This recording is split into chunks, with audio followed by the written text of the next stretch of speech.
here at the media center of the SEO Summit in Tianjin in China, and I'm being joined by Lili Lyu, who is the business anchor at the CGTN. Lili, thank you very much for joining me.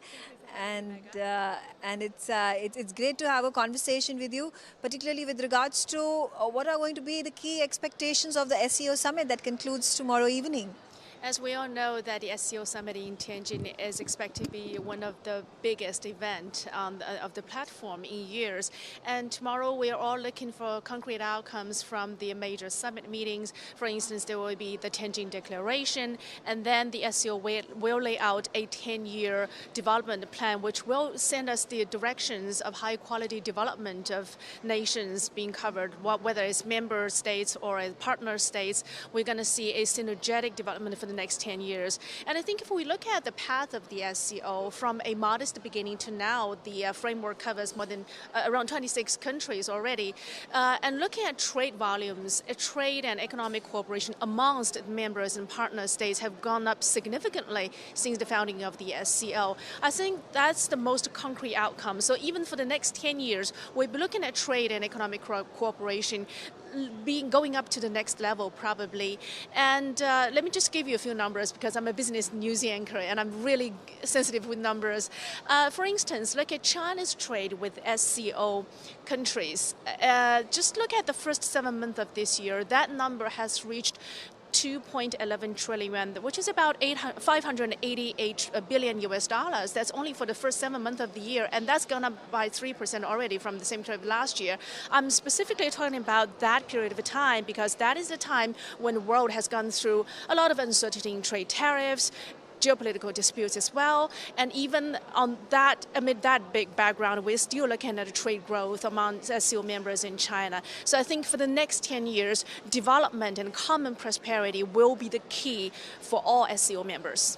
Right, absolutely. You paint a very succinct picture, and thank you for doing that. And I do want to definitely focus on the bilateral that has happened between Prime Minister Narendra Modi and President Xi Jinping just a short while ago. Trade has been the focal point for both the countries. Even when Foreign Minister Wang Yi visited India, there were conversations that were revolving around trade, of how there is a need for now to open up the halts that had been made for the exports that were until 5 years ago being brought from China into India, including fertilizers, and you talk about rare earth minerals, and you're talking about the boring machines and so on and so forth. What does the future of India-China trade relations look like here on? Both China and India are major emerging economies, developing economies. And if we look at the economic structures of China and India, we can see they're actually highly complementary.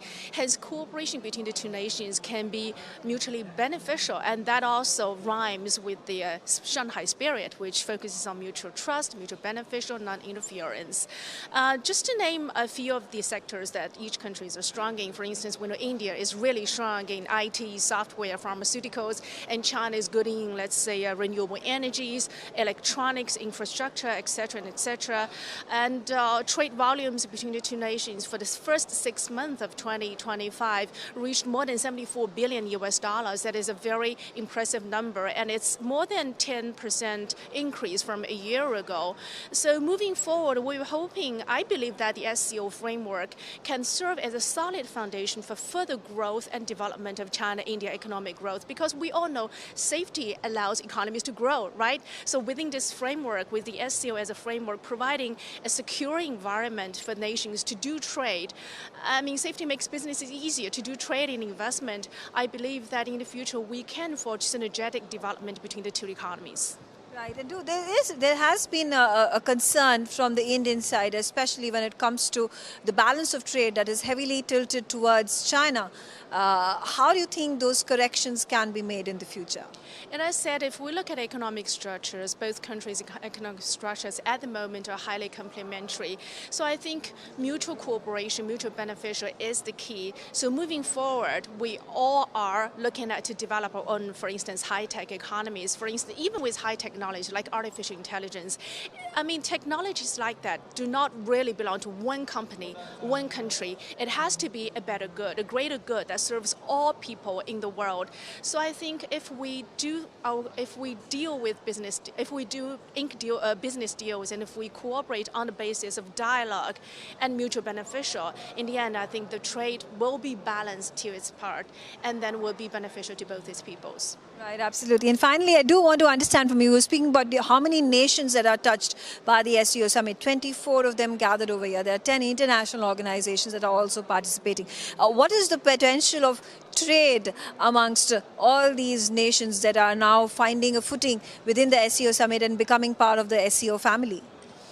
I think the key for nations coming here is that they all understand that security and development, they are actually two sides of one coin. They always go hand in hand. So when all of those nations come in, and probably more partners are looking to join this framework in the future, I think what they're seeking is security and development, to have those two things together. And as I said earlier, safety makes it easier for economies to grow, makes business easier. Safety as serving as the foundation for economy to grow. I told you earlier about taking an example of China's growth trade with SCO members. And another example is that I remember the number would be in year 2024, I think more than 19,000 China-Euro freight trains went through SCO borders. And that's a great number and helps to sustain supply chains in today's highly fragmented world. And I mean, the trade orders are disrupted in many ways. And I think the role that the SCO plays as a stabilizer for global economic growth, especially for global South economies, is foundational.